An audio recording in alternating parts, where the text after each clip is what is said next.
High বন্ধুরা, good morning. আমরা এখন আছি কালপাতে। কালপা থেকে আজকে আমরা যাব নাকো। ওই ডিস্টেন্স হচ্ছে 150 কিলোমিটারের মতো, কোনো ব্যাপার নেই, পৌঁছে যাবো বিকেলের মধ্যে। আর এই দেখছো, এটা আমাদের রুমের অবস্থা। কি অবস্থা, চারিদিকে মালপত্র ছড়ানো ছেটানো, এত এত মাল বয়ে নিয়ে যাওয়া অনেক ব্যাপার। যখন আমরা বেরোচ্ছি এখন বাজছে 7:30। আর এটা হচ্ছে এই ভিউ।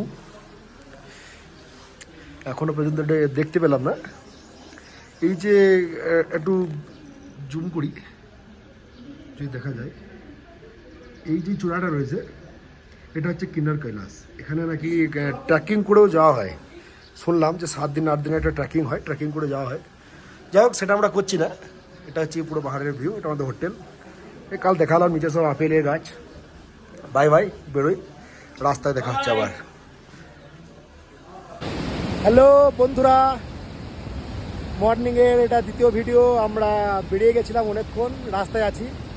আর দেখছো, এটা যাচ্ছিলাম, আমার সামনে একটা পাথর পড়ে মন বেরিয়ে গেল, প্রচণ্ড ভয় লেগে গেল। তো যাই হোক, রাস্তাটা খুব ভালো, চকাচক একদম, কিন্তু জায়গাটা হচ্ছে পুরো একদম ল্যান্ডস্লাইড এরিয়া। পাথরগুলো দেখছো কী অবস্থায় দাঁড়িয়ে আছে, যখন তখন পড়ছে। এই একটা নদী, কি নদীর নাম টাম জানি না ও। আর এখানে হচ্ছে দেখছো, এখানে জলটা কেমন বেরোচ্ছে। আর এটা হচ্ছে একটা সেই খতরনাক ওয়াটারফল। ওয়াটারফলটা খুব সুন্দর, একদম দারুণ ওয়াটারফল, একদম ওপর থেকে পড়ছে। আর এখানে ওয়াটারফলের নামটাও নেই, কি একটা ক্যাফে লেখা রয়েছে, নাম জানা নেই আমার। তারা একটু সামনে গিয়ে দেখাচ্ছি।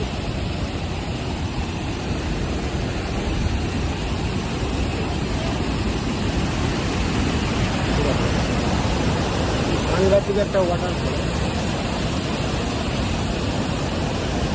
বাই বাই, পরে দেখাচ্ছি আবার।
হ্যালো বন্ধুরা, এতক্ষণ যে রাস্তাটা দেখলেন আপনারা, এটা হচ্ছে সবথেকে খতরনাক রাস্তা পৃথিবীর মধ্যে, একটা খতরনাক রাস্তা। এটা হচ্ছে তিব্বত হাইওয়ে। ক্লিপ হ্যাঙ্গারগুলো যেগুলো বেরিয়ে আছে, হয়তো রাস্তাটা এখনও অতটা খতরনাক নেই, রাস্তাটা অনেক ভালো হয়ে গেছে বলে এখন, কিন্তু এই ক্লিপ হ্যাঙ্গারগুলো যে পাথরগুলো ঝুলে আছে ওগুলো খুব পড়ছে, মাঝে মধ্যে রাস্তাতে পড়ছে। তো যাই হোক, তখনকার ল্যান্ডস্কেপ ছিল অন্যরকম, এখন আমাদের ল্যান্ডস্কেপ চেঞ্জ হয়ে গেছে পুরো, মানে সেই নানা টাইপের পাহাড় হয়ে গেছে। লাদাখে যেরকম থাকে, লে লাদাখে কোনো গাছ নেই, কিছুই নেই। গাছ আছে, এই দেখো, এগুলো গাছ নয়, এগুলো হচ্ছে ঘাস। এগুলো হচ্ছে ঘাস, এগুলো গাছ নয়। খুব রিক্সি, খুব। আমরা এইমাত্র পৌঁছালাম নাকো।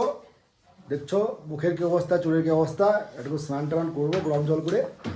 আর এইটা হচ্ছে আমাদের এই রুমের অবস্থা। দেখছো এটা হেলমেটের দোকান, হেলমেট বিক্রি করে দেবো, 4টা হেলমেট আছে। এই দেখো আপনি দাদা একটু ফ্রেশ হয়ে নিল, চান টান করে না, শুধু মাথাটা ধুয়ে নিচ্ছে বাস। এই হচ্ছে আমাদের বিছানা, এই হচ্ছে তো রুমটা। আমাদের রুমটা খুব সুন্দর, চারিদিকে কাঁচে ভর্তি, পেছনে বরফ। এই হচ্ছে এই রুম থেকে আমাদের ভিউ। রুমে তো ভালো একটু ঘুমোবো, তো যা ভিউ তাতে ঘুমানো যাবে না, বসে বসে ভিউই দেখতে হবে, খালি চারিদিকে ভিউ। গাইস সবাই একবার অন্তপক্ষে একবার এসো, কষ্ট হলেও। কন্ট্যাক্ট টু আবিদ্যা for tour guide. Okay, tata, bye bye. আমরা একটু স্নান টান করলি, তারপর এখানে কটা জায়গা আছে দেখা নাকোতে, কটা টুরিস্ট প্লেস আছে, সেগুলো আমরা ভিজিট করবো, তোমাদেরকেও দেখাবো। Bye bye. Hello guys from Nako. আমার কিছু জামা প্যান্ট ছিল, কাঁচা একটু কেচে নিলাম। যাই হোক, জামা প্যান্ট কম নিশ্চিত, 15-16 দিনের ট্যুর। স্নান টান করে নিলাম। এখানে ঠান্ডা আছে, কিন্তু এত রোদ, প্রচণ্ড রোদ, দেখতে তাকাতেও পারছি না ঠিক করে, এত রোদ। তো একটু ছাদে এলাম আমাদের হোমস্টে, খুব সুন্দর হোমস্টেটা। আর হোমস্টে থেকে ভিউটা দেখো, দেখো এসে হোমস্টের ছাদ, এখান থেকে হচ্ছে পুরোটাই ভিউ। আমি যেখানটা দাঁড়িয়েছি নিচে আমাদের রুমটা। তো এটা 360 ডিগ্রি আমি ভিউ দেখালাম আমাদেরকে। আর এই দেখো রাস্তা, এই রাস্তাগুলো দিয়ে আমরা এসেছি উপরে উঠে উঠে, ওই নিচের থেকে একদম নিচে নিচে নিচে নিচে সব নিচে। খুব সুন্দর হেভি লাগছে, তোমরা পারলে একবার এসো ঘুরতে। Bye bye. এখন মার্কেটে যাই, দেখি রাতে রান্না করবো, তো একটু চিকেন নিয়ে আসি, বুঝলে, তারপর গিয়ে আবার পরে কথা হবে। Bye bye. এই দেখুন বন্ধুরা সব, আমরা হেঁটে হেঁটে যাচ্ছি নাকো লেক। নাকো লেক যাওয়ার রাস্তা হচ্ছে এটা, এরকম পাথর দিয়ে রাস্তা করা এরকম। আর এগুলো হচ্ছে সব আপেল বাগান, এগুলো সব আপেলের ফুল এসছে, দেখতে পাচ্ছ, এগুলো সব আপেলের ফুল এসছে। আর এটা হচ্ছে নাকো লেক, যেটা যাওয়ার রাস্তাটা হেঁটে হেঁটে যেতে হয়। আমরা হেঁটে হেঁটে এলাম, বেশি দূর নয়, ওই 800 মিটারের মতো বটে আমাদের হোটেল থেকে। তাহলে নাকো লেক যাই, তারপর তোমাদের লেকটা দেখাবো। এই দেখুন বন্ধুরা, চলে এসেছি, এটা হচ্ছে নাকো লেক। যাই না এরা লেক কেন বলে, আমরা তো গেলে পুকুরি বলি। লেক আর পুকুরের মধ্যে পার্থক্য কি আমার জানা নেই, জানলে তোমাদের অবশ্যই জানাবো। লেকটা তো ভালো, খারাপ না, বোটিং ফোটিং হচ্ছে, কিন্তু এগুলো বাচ্চারা করে, মতো আমরা করবো না। তা একটু লেকটা দেখে নিলাম। এই দেখুন, এইটা জিনিস, একটা জিনিস দেখুন বন্ধুরা, এই যেটা জানাতে চাইলাম আমাদেরকে, এটা হচ্ছে গরুর খাবার। এগুলো হচ্ছে গরু, আর যে ঘরগুলো দেখছেন, এই ঘরগুলোর নিচে গরু থাকে, ওপরে মানুষ থাকে। কারণ হচ্ছে যে উইন্টারে যখন অনেক বেশি বরফ পড়ে যায়, তখন আর গরুটা খাবার টাবার কিছু পায় না, কারণ এগুলো সব পুরো স্নোতেই ভর্তি থাকে। সেজন্য ওরা গরুর খাবারটাকে স্টোর করে রাখে ঘরে, একদম নিচে গ্রাউন্ডে। গরুগুলো থাকে ঘরের ভিতরে, এরা তখন আর বাড়ি থেকে বেরোয় না। আমাদের সঙ্গে কথা বললাম, উনি জ্বালালেন। বাস এইটুকুই, আজকের মতো টাটা, বাই বাই। আর যেটা বলা ছিল আপনাদেরকে, আপনারা ফেসবুকে সবাই আমার ভিডিও দেখছো, ভিউ করছো, কিন্তু তোমরা প্লিজ আমার ইউটিউবে ভিডিওটা দেখবে, একটু লাইক সাবস্ক্রাইব করে দেবে, কারণ ইউটিউবে সাবস্ক্রাইব খুব কম। একটু হলে তবে তো ভিডিওটা বেশ বানাতে ভালো লাগে। Tata, bye by, good night.